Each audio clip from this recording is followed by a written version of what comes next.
Halo, Assalamualaikum. Selamat datang lagi di channel YouTube Dana Digri. Di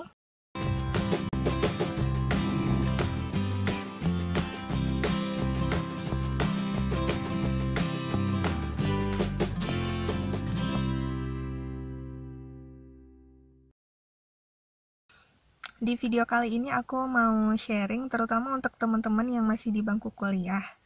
Aku mau sharing tentang buku sakti yang harus teman-teman baca sebelum teman-teman lulus S1. Karena aku bidangnya structure engineering, jadi buku-buku yang akan aku sebut di sini nantinya itu adalah khusus tentang bidang struktur. Oh iya, untuk teman-teman yang baru gabung di channel ini, jangan lupa untuk klik dulu ya subscribe-nya. Dan yang udah setia nonton, terima kasih banyak. Yang belum subscribe, subscribe ya. Jadi, latar belakang munculnya ide untuk bikin video sharing buku sakti ini adalah penyesalan masa lalu. Jadi, waktu aku kuliah dulu, aku nggak banyak baca buku. Ya, referensi yang aku pakai waktu kuliah itu pertama slide dosen ngajar kan ada slide-nya. Nah, biasanya referensi utama aku adalah slide dosen. Terus kalau misalkan ada dosen yang rajin ya, dia punya handbook, aku belajarnya dari handbook dosen. Terus yang ketiga referensi aku waktu kuliah itu adalah laporan tugas besar senior. Nah, di kampus aku waktu dulu itu selalu ada tugas besar. Rata-rata di setiap mata kuliah itu ada tugas besar. Jadi aku pelajari laporan tugas besar senior. Kemudian catatan kuliah sama yang terakhir itu SNI. Jadi waktu kuliah referensi aku itu aja. Aku belum kenal sama buku-buku ini. Nah, efek buruknya itu baru terasa waktu aku masuk ke dunia kerja. Real project, desain yang sebenarnya itu level kesulitannya itu jauh di atas yang kita pelajari di kelas. Dan setiap project 1 dan project lainnya itu memiliki tingkat problem yang berbeda-beda dan membutuhkan solusi yang berbeda-beda. Misalkan kita sudah selesaikan project A, nanti masuk ke project B, bisa saja itu beda lagi gitu. Nah, di situ aku ngerasa ilmu yang aku bawa waktu aku tamat itu persentasenya sangat kecil. Nah, mulailah aku mempelajari dan membaca buku-buku sakti ini. Waktu aku mempelajari buku-buku sakti ini, which is aku udah kerja kan, jadi belajarnya tuh barengan sambil kerjanya. Belajar sambil kerja itu, effortnya tuh gede banget. Pertama kita harus spend waktu untuk belajar kan, kita harus sedia waktu banget untuk mempelajari itu sampai kita benar-benar paham, sampai kita benar-benar bisa selesain solusi dari problem project kita. Terus, yang kedua, kita kejar-kejaran sama deadline dari si projectnya itu sendiri. Nah, itu benar-benar bikin hektik waktu itu. Makanya aku sangat merekomendasikan ya, sangat mengajak teman-teman yang masih di kampus, yang masih kuliah nih, untuk menamatkan dulu buku-buku ini sebelum teman-teman lulus S1. Jadi nanti pas masuk kerja itu nggak hektik lagi karena harus jemput lagi ke belakang gitu. Karena teman-teman yang masih mahasiswa nih, tuntutan utama alokasi waktunya itu memang untuk belajar. Belum ada tuntutan yang lain-lainnya. Buku-buku di bidang engineering itu ada banyak, dan penulisnya juga banyak banget ya. Ada banyak orang hebat yang menuliskan buku yang sesuai dengan keahlian mereka masing-masing. Nah, terus kenapa aku menyebutnya beberapa buku ini adalah buku sakti? Ini terkait dengan penyajian dari penulisnya kepada pembaca. Maksud aku gini ya, misalkan guru ya, guru matematika. Semua guru matematika itu akan mengajarkan 1 ditambah 1 sama dengan 2. Tapi, cara setiap guru menyampaikan kepada siswanya pasti berbeda. Mungkin ada yang membuat pakai benda peraga, mungkin ada yang membuatkan dengan slide presentasi yang menarik. Apapun cara yang dilakukan oleh pemateri, itu pasti akan beda-beda. Nah, itu yang aku maksud tadi.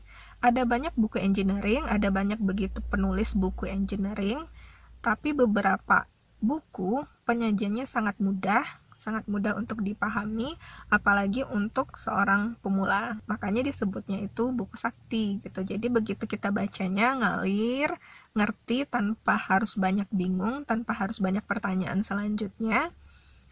Dan selesai baca itu benar-benar kemampuan kita langsung naik gitu. Makanya disebutnya di sini buku sakti gitu. Bukunya apa aja?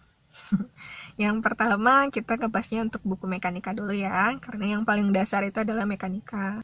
Untuk mekanika, buku saktinya itu judulnya Mechanics of Material. Penulisnya adalah R.C. Hibbeler. Jumlah halamannya adalah 933 halaman. Lumayan. Jadi aku baru tahu juga nih, pas sebelum bikin video ini aku sempat ngecek kan di Google, ternyata ternyata buku Hibbeler ini udah ada yang edisi 8 ya. Soalnya aku terakhir kali punya itu adalah edisi 5. Untung dicek dulu tadi sebelum bikin video ini. Selanjutnya untuk buku beton. Habis belajar mekanika kan urutan mata kuliah kita di kampus itu biasanya beton kan. Untuk beton itu buku saktinya Reinforced Concrete Mechanics and Design. Penulisnya adalah James K. White. Edisi yang terakhir nih setahu aku edisi 7. Itu jumlah halamannya 1165 halaman.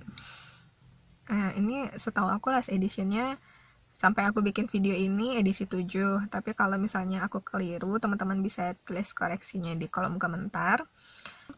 Jadi sebelum edisi 7 ini sampai edisi 6 itu penulisnya ada 2 orang biasanya. Selain James K. White ini juga ada James C. McGregor.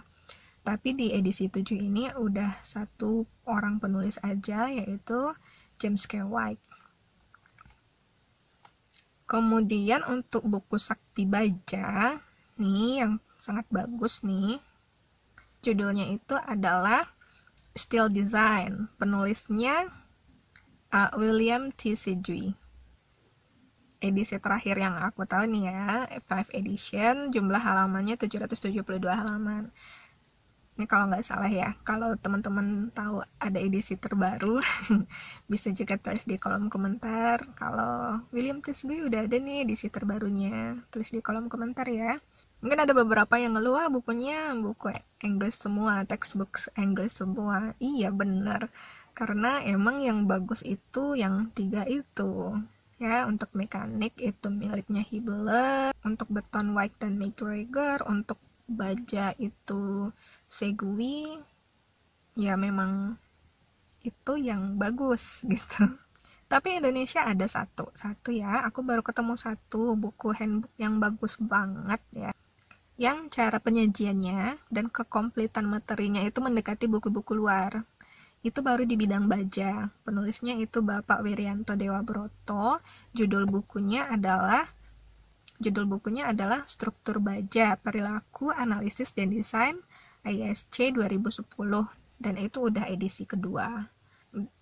Dengan kekompletan materi dan cara penyajian yang sangat bagus dari Pak Wir ini, aku bisa mengkategorikan buku Indonesia punya Pak Wir ini mirip levelnya dengan buku-buku sakti yang aku sebut di atas. Boleh yang Indonesia yang ini aku sangat rekomendasikan.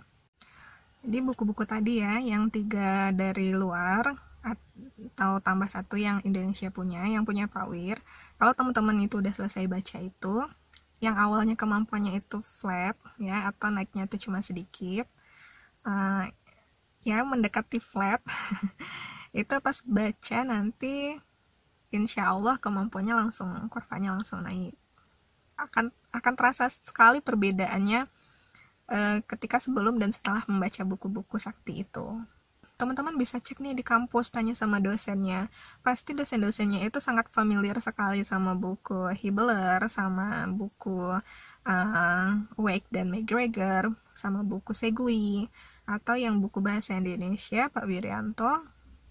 Saya rasa itu dosen-dosennya pasti sangat familiar sama buku-buku itu.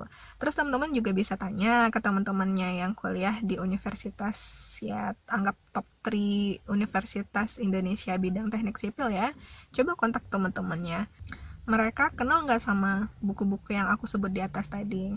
Aku yakinnya sih teman-teman dari top 3 university di Indonesia, teman-teman itu sangat familiar dengan buku-buku ini.